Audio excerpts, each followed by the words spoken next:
Corría el año 1750. En una ciudad de Polonia, Levi vivía en la casa que había heredado de su padre un año atrás. Cierto día, el cartero tocó a su puerta y con cara de preocupación le entregó el sobre, donde se leía claramente con grandes letras escritas en color rojo: orden judicial. Levi no entendía bien de qué se trataba, pero su intuición le decía que aquella carta no era una buena noticia. Mientras la leía, su presentimiento se hizo realidad. ¿Por qué la orden judicial? ¿Por qué lo llamaban al juzgado? ¿Qué había pasado? La corte lo obligaba a abandonar la vivienda, su casa. Su vecino reclamaba ser el verdadero dueño de la casa, ya que su padre la había vendido antes de morir. Como prueba, él había presentado ante la corte la escritura firmada por el padre de Levi y varios testigos que confirmaban aquella operación. O sea, si el padre de verdad la vendió antes de morir, entonces no le pertenece al hijo. El hijo estaba viviendo ahí, pero de repente le llega esta noticia. Le parecía muy extraño que su padre no le había comentado nada al respecto. Si perdía esa casa, no tendría dónde vivir junto a su familia, ya que había abandonado su vieja ciudad para cuidar de su padre. Sin dudar, o sea, él había enviado, había cuidado de su padre, después el padre falleció y él se quedó viviendo ahí, en la casa que normalmente heredó del padre. Pero ahora de repente le dicen que no le pertenece. Si perdía esa casa no tendría dónde vivir junto a su familia. Sin dudar un instante fue a pedir consejo al Rab de la ciudad. En ese momento era el Rab Haim Albertsam, conocido también como el tzadik de esa generación. El Rab escuchó atentamente cada detalle de lo sucedido y con tono amable calmó a Levi diciéndole: no abandones tu vivienda, espera con tranquilidad a ser llamado a juicio. Y cuando te consulten, si tienes un defensor, diles que yo seré tu defensor, tu abogado.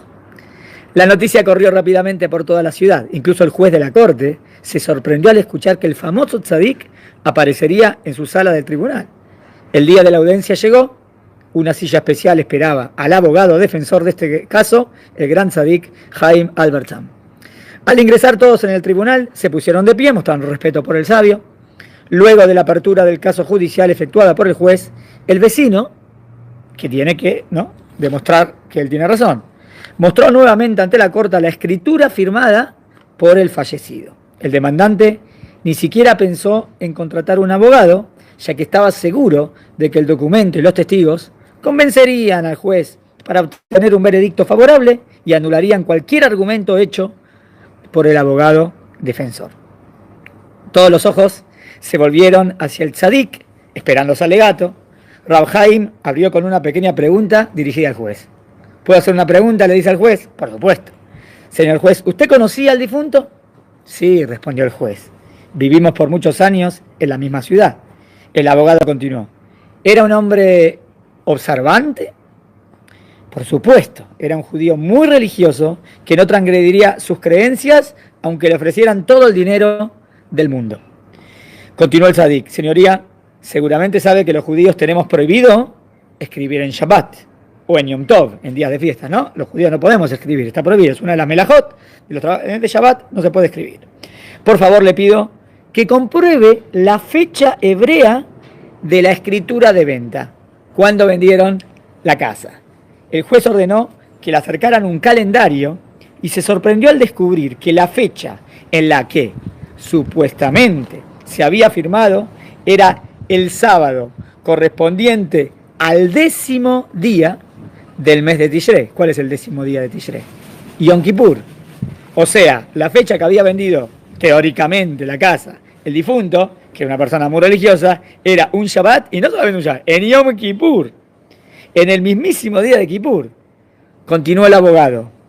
¿Cuáles son las probabilidades o las posibilidades de que el padre de Levi venda su patrimonio, escriba el documento y lo firme en un día que cayó en Shabbat y en Yom Kippur?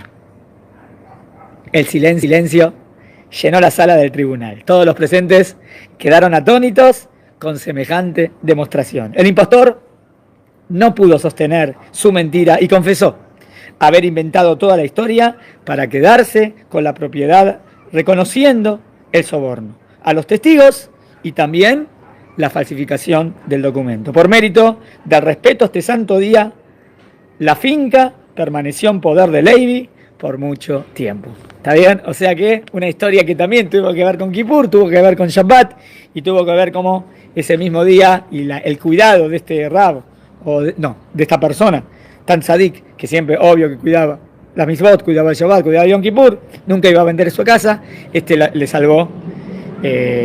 lo salvó al hijo Levi.